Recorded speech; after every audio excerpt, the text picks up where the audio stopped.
기도하겠습니다. 거룩하신 아버지 하나님 감사합니다.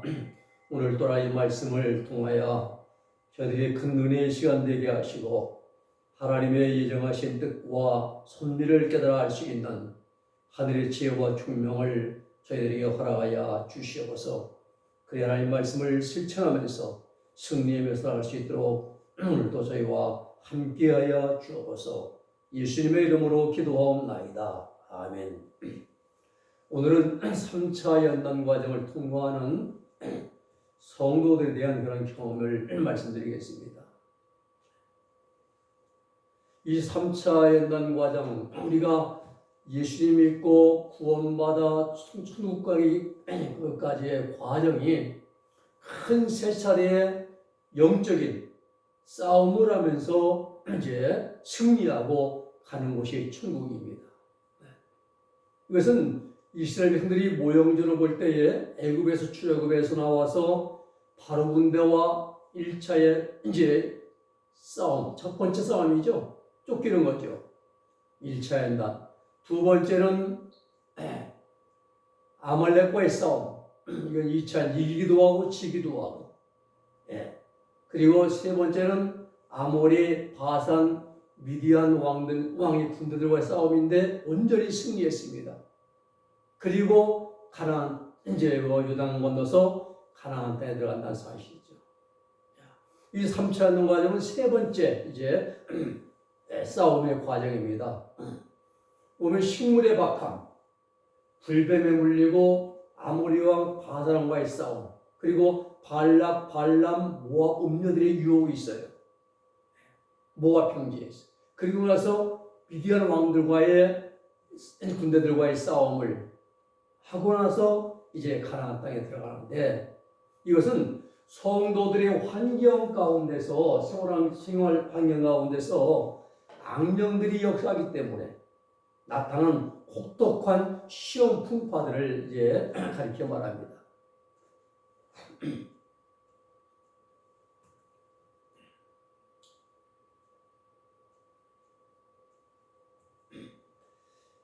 이 3차 연단 과정을 통과한 성도들은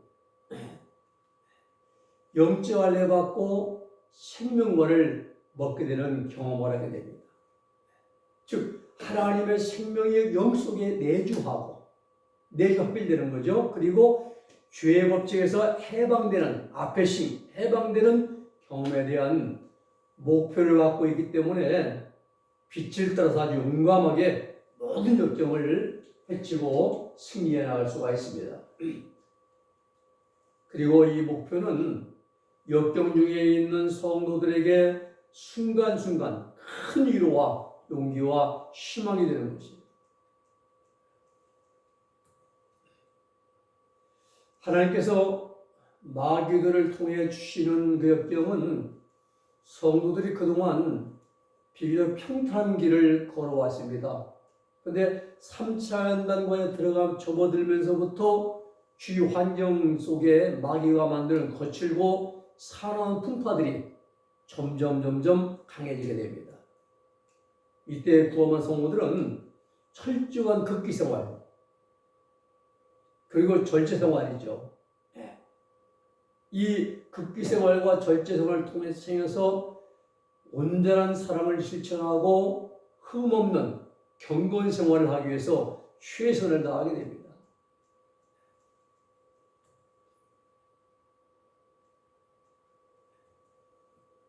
그 명예와 권세도 물리치고 물질을 비롯해가지고 사랑하던 것, 좋아하던 것을 다 버리게 됩니다. 그리고 오직 주님 말씀을 순종하기 위해서 세속의 물결에 세속과 타협하지 않고 습의 물결을 거슬러 올라가게 되고 불의와 타협하지 않으므로 사람들로부터 버림받고 배신을 당하기도 합니다. 헐벗고 굶주리고 또 시달리고 말이에요. 사람들에게 미움을 당하고 또 중상모험을 당하고 질병에 걸리기도 하고 가족들 또 친척들한테 핍받고 외면당하는 일이 많습니다. 이 땅에서는. 자, 하나님께서 마귀를 통해 주신 역경, 성도들은 그동안 비교적 평탄한 길을 걸어왔는데 3차년 들어가면부터는 매우 어려워져요. 환경이. 아주 거칠고 살아 풍파가 많이 일어납니다. 이런 과정이.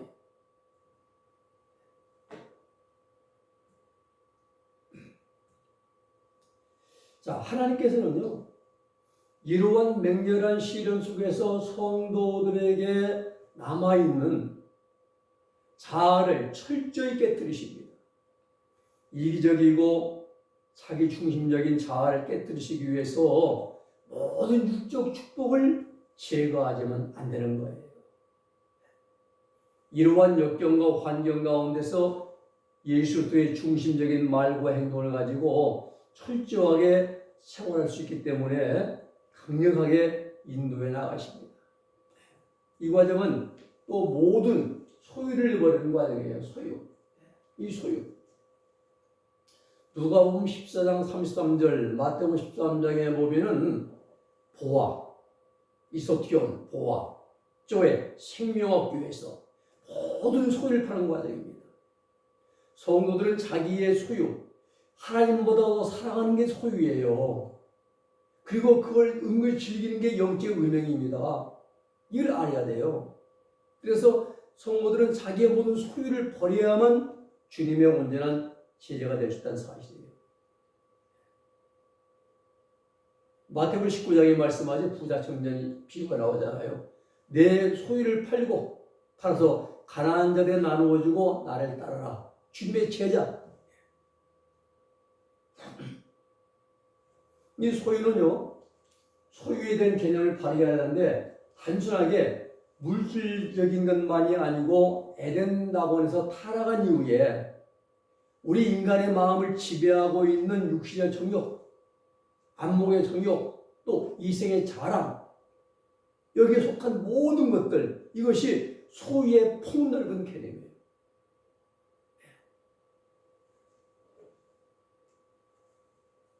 다시 말씀드리면 3차 연단 과정은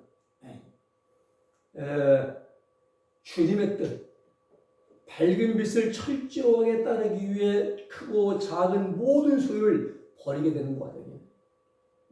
주 예수보다도 귀한 것은 없네.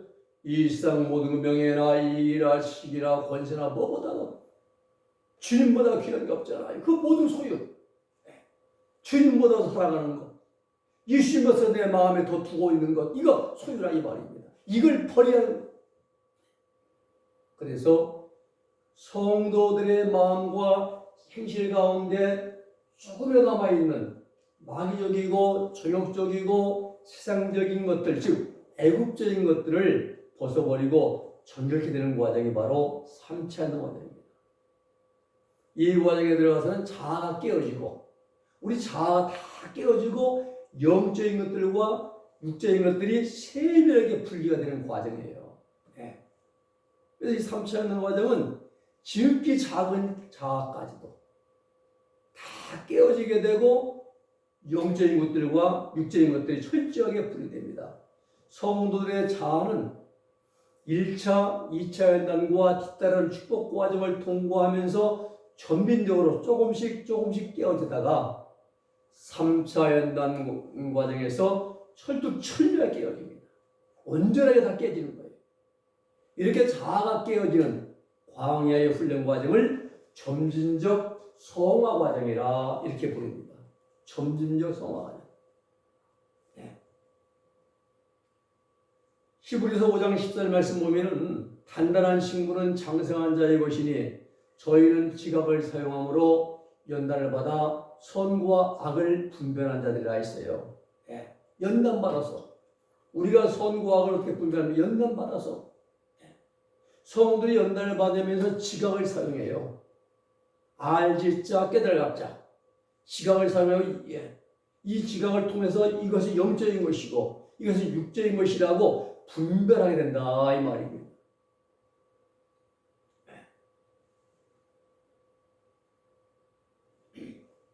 다시 말씀드리면 성도들의 지성 가운데는 이미 빛과 어둠에 대한 지식이 있어요. 주님 뜻에 따라 순종하느냐, 육신을 따라 행하느냐, 빛을 따라 사느냐, 어둠을 따라 사느냐를 깨닫게 되어서 영적인 것들과 육적인 것들을 분리하는 지식을 갖게 된다. 이건 선악을 분별하는 지식. 여기 들어가면 진짜 철저하게. 그러면서 철저하게 회개하면서 정직하게 됩니다. 3차 연단 과정의 성도들은 생명 대신 주님만을 소유하기 위해서, 주님만을 소유하기 위해서 나라토 주님은 나의 전부예요. 주님만 소유해서 욥과 같이 철저하게 극기하면서 영웅적인 덕행으로 육적인 세력과 싸우게 됩니다. 따라서 마귀가 가져주는 수많은 시험 풍파 속에서도 빛을 따라 행하면서 연전연승하게 되므로 행실로는 거의 범죄하지 않아요. 이단계는 행실로는. 사도 바울의 로마서 7장 경우 단계입니다. 단계. 사도 바울이 로마서 7장에서는 행실로 범죄하는 게 아니에요. 입술로 생각, 이게 행동은 아닙니다. 마음으로 순간 스쳐지는 생각 때문에 사도 바울이 처절하게 오라 나는 곤고한 자로다.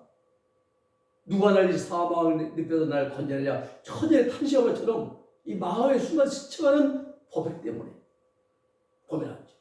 그래서 이 과정에서 성도들의 가장 큰 고통은 마음속에 죄의 법칙이 순간순간 번개처럼 나타났다가 사라지기 때문에 그러한 죄를 찾아가지고 회개하는 거라 이 말이에요.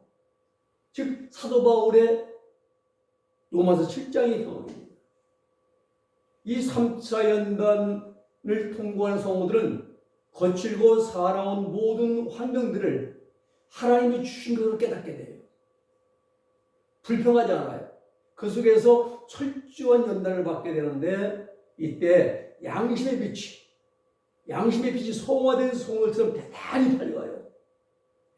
그래서 마음 구석, 행실, 구석구석까지 성찰하면서 철저하게 회개하고 정결케 됩니다. 따라서 오늘은 모든 행실을 통해서 사랑과 인내와 겸손, 자비, 양선, 오래 참음, 이런 덕의 향기를 풍기면서 강하게 나타나야 되지.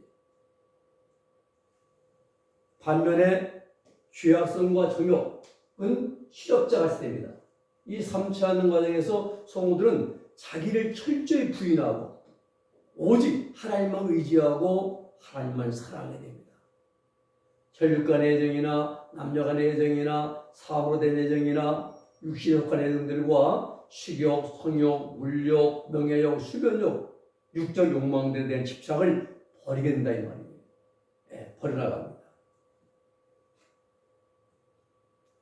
또 심령과 육체 가운데에 뿌리박힌 죄악성의 지배를 받아 순간순간 마음에 나타난 생각이나 감정까지도 철저하게 참여하는 거예요. 겉으로 범죄 안 했어요. 근데 마음에 순간순간 이 나타나는 그러한 생각이나 감정까지도 철저하게 참여하고 회개하게 됩니다. 이렇게 연단받으면서 죄성과 정욕은 실업자같이 되어버리고 더 이상 성도들의 마음행실을 지배하거나 더럽게 할 수가 없어요. 이때 하나님의 은혜로 영 속에 뿌리박힌 죄성이 제거되는 영적 할례가 바뀐다 이 말. 영적 할례. 육적 할례가 아니라. 그러므로 3차 연단은 영적 할례를 받고 죄의 법칙에서 해방되기 위한 연단 과정이라고 할 수가 있습니다. 하나님의 생명의 합일, 신인 합일, 이 단계에 들어가겠습니다. 십자가의 요한 성령이 증거한 영상의 방이에요. 2차 연단 과정은 감섬의 방이라 했어요. 근데 이건 영성의 방. 3차 연단은 십자가 요한 성인은 교회 박사 또는 신비 박사라고 불립니다. 아빌라의 테레사 성녀와 함께 갈멜 수도회를 개혁하려고 이것저것의 수도원을 설립했고 많은 수도들과 성직자들과 성도들의 영성 지도자로서 일생을 헌신하신 분입니다. 십자가의 요한 성인의 핵심 사상이 이거예요. 모든 그리스도인들로 하여금 감성의 방과 영성의 방을 통과해가지고 사랑의 합일, 하나님과 하나 되는 것, 신인 합일, 즉 하나님의 생명의 내주 합일되는 목표에 도달해야 한다는 사실. 더욱더 영적 진부에서 하나님과의 친밀한 결합, 즉 완덕의 경지까지 성장해야 한다 이겁니다. 예수님 믿고 영적으로 어른아도 끝나면 안 되잖아요. 젖먹는 아이가 되어 끝나면 안 되잖아요. 성장해야죠. 어디까지? 완덕. 이 십자가의 완성에는요, 하나님과의 합일에 대한 신비적이고 실제적인 체험에만 근거하지 않고 신학적인 모든 원리를 종합적으로 정돈해서 가르쳤습니다. 경험이나 지식 어느 한쪽에 치우치지 않고 조화된 내용과 명석한 논증으로 사상체계를 이루신 분입니다. 십자가 요한성인은 성도들이 하나님과의 합의를 이루기 위해서 영성의 밤, 즉 광해의 세 번째 연단 과정을 통과해야 한다고 증거했습니다. 이 요한성인은 세속적인 소유를 버리고 수도 생활을 하고 있는 많은 수도자들의 영적 지도자로서 일생을 바쳤기 때문에 영성의 밤을 통과한 성도들이 내적으로나 외적으로 경험하게 되는 것, 또 변화되어가는 상태, 또 고통과 깨달음, 그리고 신비 체험 등을 자세하게 관찰했습니다. 이 요한 성인에 비해서 허튼 테일러, 요한 웨슬레, 하천풍 성인들은 똑같은 성결 은총을 받고 하나님의 생명에 내주 합일되어서 영적으로 장성한 분들이지만 이분들은 선교 활동이나 여러 가지 선한 사업을 위해 헌신한 분들이기 때문에 내면적인 영적 진리에 대해서는 체계적으로 발표한 저들이 없습니다. 이분들은 내적으로 이게 체험적인 게 아니라 외적으로 활동하면서 선교하면서 이겨내게 되신 분들이에요. 그런데 십자가 요한성인은 내면적인 영성 생활에 대한 관찰력이 풍성했습니다. 이 십자가 요한의 성인이 저술한 책들을 보면은 영성의 밤에 대한 견해들을 자세히 알 수가 있습니다.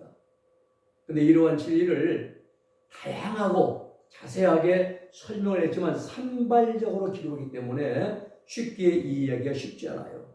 어렵습니다. 마치 나무에 열매가 많이 달려있다고 해도 잎이 너무 무성하면은 그 우거진 잎사귀들 때문에 열매가 잘 보이지 않는 것처럼 영성의 밤과 생명의 내주 합일되는 체험에 대해서 다양하게 설명을 많이 했어도 이러한 진리를 종합적이고 체계적으로 알기 쉽게 정돈하지 못한 아쉬움이 남습니다. 여기서는 십자가 요한성인이 지은 어두운 밤이라는 책이 있어요. 또 이 책하고 일생 동안 십자가 요한성인이 가르침에 대하여 연구하고 보고하기 위해서 헌신했던 가르멜의 국제신학교 신비신학 교수가 가브리엘 그 저서 사랑에 산다라는 책 중에서 영성에 대한 반제의 진리를 인용해가지고 이해를 돕고자 합니다. 메마름과 고생을 통해서 어느 정도 정화되는 감각의 밤을 통한 영혼들은 대부분 오랜 세월이 흘러간 후에 영성의 밤에 들어가게 된다 말씀합니다. 이 영성의 밤을 통과하면서 영혼은 모든 소유를 버리고 영적으로 정화되어서 하나님의 사랑이 합일되는 경험에 들어간다는 거예요. 그러나 이 영성의 밤을 경험하는 사람들이 매우 드물기 때문에 글로 자세하게 말이나 글로 증거한 내용들은 많지 않습니다. 성도들은 하나님의 생명과 사랑이 합일되는 경지에 도달하게 되면은 영적으로 장성한 자, 어른이 된 것입니다. 그리고 풍성한 섭리 역사로 말미암아 위대한 일을 하게 됩니다. 이러한 분들의 능력과 행위는 인간적이기보다는 신비한 거예요. 하나님은 이 영성의 밤을 통해서 묵은 인간을 벗겨내시고 새로운 인간을 만드시기 위해서 성들의 묵은 능력과 애착과 감성을 모두 벗겨버리십니다. 또 지성을 어둡게, 의지를 메마르게, 기억은 텅 비게, 애착은 극도의 불안과 고민에 빠지게 하심으로 과거에 있었던 영적인 체험들로부터 느끼던 맛과 감각을 싹 없애버리십니다. 사실 이 없앰은 사랑의 합일이라고 하는 신비롭고 실제적인 하나님의 사랑이 우리 영 안에 도입되기 위해서 요구되는 원칙이에요. 내 안에 있는 모든 것들 싹 다 내버리고, 그리고 하나님의 사랑의 합일, 하나님의 생명이 들어올 수 있도록 내 안을 싹 비우는 거예요. 이 영성의 마음이라는 것은요, 영혼에게 나타내시는 하나님의 한 작용입니다. 그 영혼을 육적인 것들과 영적인 것들에 대한 무지와 불완전한 것들, 즉 죄로부터 정화시키는 작업이에요. 죄로부터. 이 관상가들은요, 이러한 경험에 대해 주부적 관상이라 있어요. 또 신비신학이라는 말을 씁니다. 이 영성의 법을 통과한 성도들은, 영혼은 하나님께서 은밀히 가르치시며 살아서 돌보아 주시지만 아무것도 하지 않고 주부적 관상이 무엇인지도 모르고 했던 가운데 지나고 맙니다. 이러한 관상 생활의 결과는 살아계운 하나님의 지혜로 하나님께서 영혼 안에 중요한 결과를 만드시는데, 그것은 하나님과의 합의, 인간과 하나님과 하나 되는 것, 합의를 위해서 영혼을 씻어내고 준비해 주는 거라 이 말입니다. 이게 관상 생활의 결과예요. 하나님만 바라보는 생활이잖아요. 하나님과의 합의를 위해서 우리 영혼을 씻어내시고 깨끗하게 준비하시는 과정이에요. 그래서 관상 생활, 관상과 관전 생활이 무엇인가 우리가 알아야죠. 이 관상 생활은요, 직접 하나님과의 친밀을 찾는 기독교적 생활의 한 형태를 말합니다. 다시 말하면 하나님과의 친교를 도모하기 위해서 기도와 자아 포기, 절제, 억제, 극기, 희생, 자아를 포기하는 생활, 즉 철저한 경건 생활을 가리켜서 관상 생활이다 이렇게 말합니다. 이러한 관상 생활의 텔로스, 마지막 결국은 관상의 영역에 들어가게 해줍니다. 이 관상 생활은 관상으로 이끌어줍니다. 나를 이끌어줍니다. 그러므로 이 관상이야말로 관상 생활의 목적이고 목표이고 궁극적인 목적이잖아요. 이 관상은 또 뭐냐? 관상 생활이 지향하는 하나님과의 친밀을 최고로 완성하시는 하나님께 대한 특수한 인식 형태를 가리켜서 관상이다. 볼관자, 생각할 상자. 이 관상은 하나님께서 원하는 이에게 원하시는 때에 원하시는 대로 주시는 큰 은혜입니다.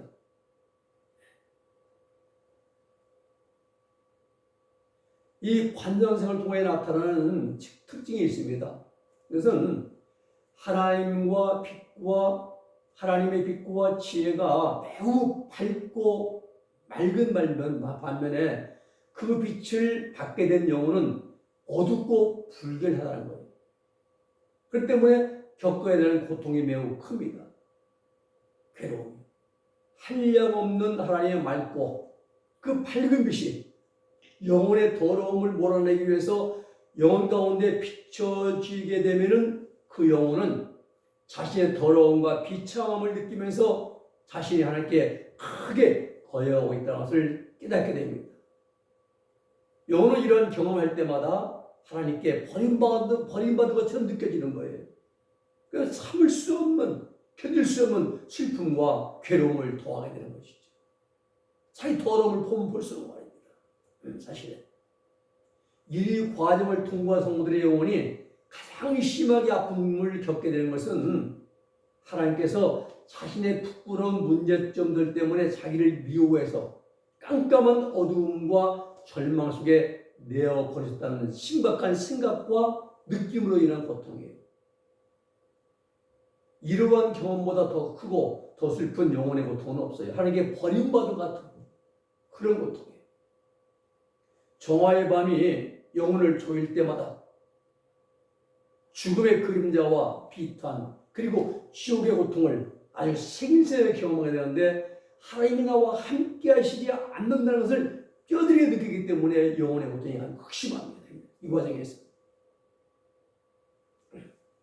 하나님께서 이 영생의 밤을 통과하게 한 성도들과의 영혼을 이제 통과하는 성도들의 영혼을 온전히 정화하시기 위해서 이러한 모든 일을 관상 생활을 통해서 일하시는 거예요. 관상 생활.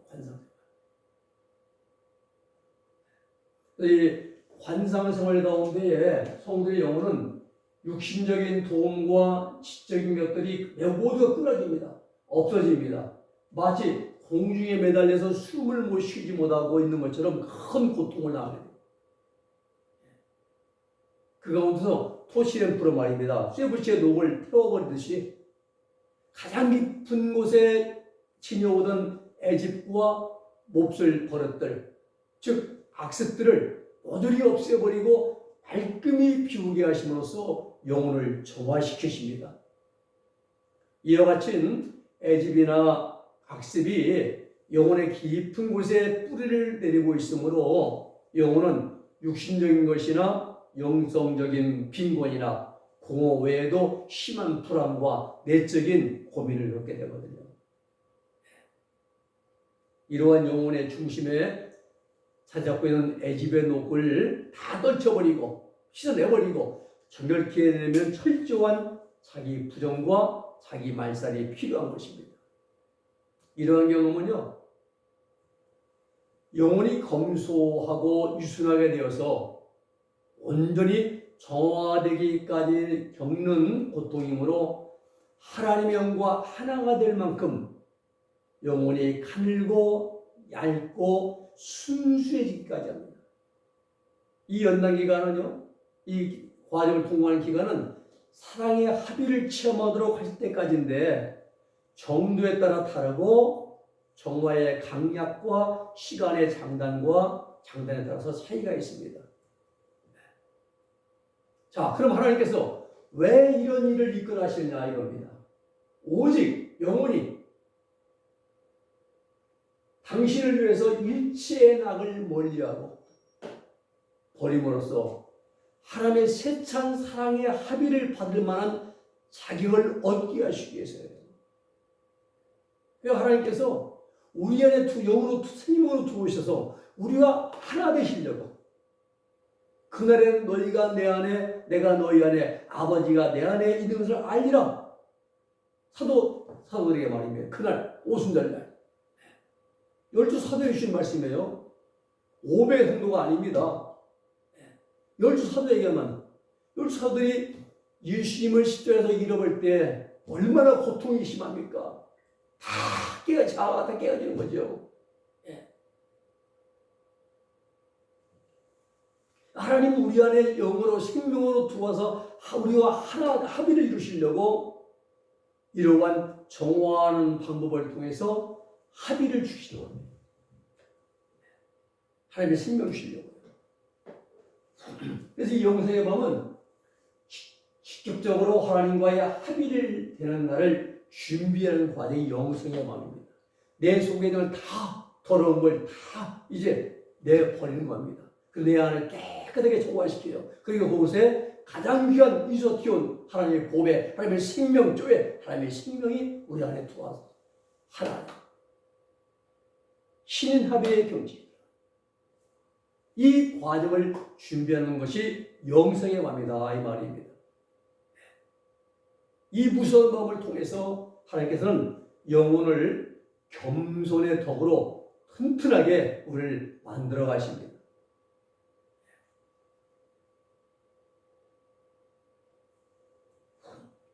우리가 잊어서는 안 될 가장 중요한 사실은 모든 성도들의 영혼이 언젠가는 반드시 완전히 정화되는 과정을 밟아야만 한다는 거예요. 완전히. 누구든지 모든 집착과 불완전에서 정화되지 않는다면 하나님과의 온전한 합의되는 이룰 수가 없습니다. 이 땅에 사는 동안에요, 절제 없는 욕망에서 정화되지 못했다면 반드시 우리는 죽은 후에 영계의 상층부에서 정화되고 깨끗한 심동되어서 천국 들어간다는 사실이에요. 천국은 도둑이 없습니다. 미워하는 자도 없습니다. 싸움도 없습니다. 남 속이는 것도 욕하는 자도 없어요. 욕설하는 것도 전부 다 정화돼서 깨끗한 심동되어서 가는 것이 천국이라는 사실이에요. 일부 목회자들이 욕설 많이 하잖아요. 막 무식하게 하잖아요. 그거 회개점이다. 철저히 회개하고 천국 가야죠. 그냥 못 가요. 하나님은 그게 이제 거룩하신 하나님 앞에 가는데, 자, 우리가 이 영생의 밤을 통과한 성도들은 아직 죄를 저질 수 있지만 영혼을 정화하는 관상의 삶 가운데서 역사하시는 하나님으로 말미암아 죄에서 멀어지게 된다는 사실이에요. 이 과정에서 영혼이 견디는 모든 힘은 성령의 은혜로 영혼을 비춰주시며 쏟아주시는 사랑의 결과입니다. 하나님께서 부어주시는 사랑과 성령의 은사는 하나님의 주도권에 나오는 것이고, 이러한 하나님의 은혜로운 역사로 말미암아 영혼은 점점 정화되어 간다, 깨끗해져 간다 이 말입니다. 정결해져 간다 이 말씀입니다.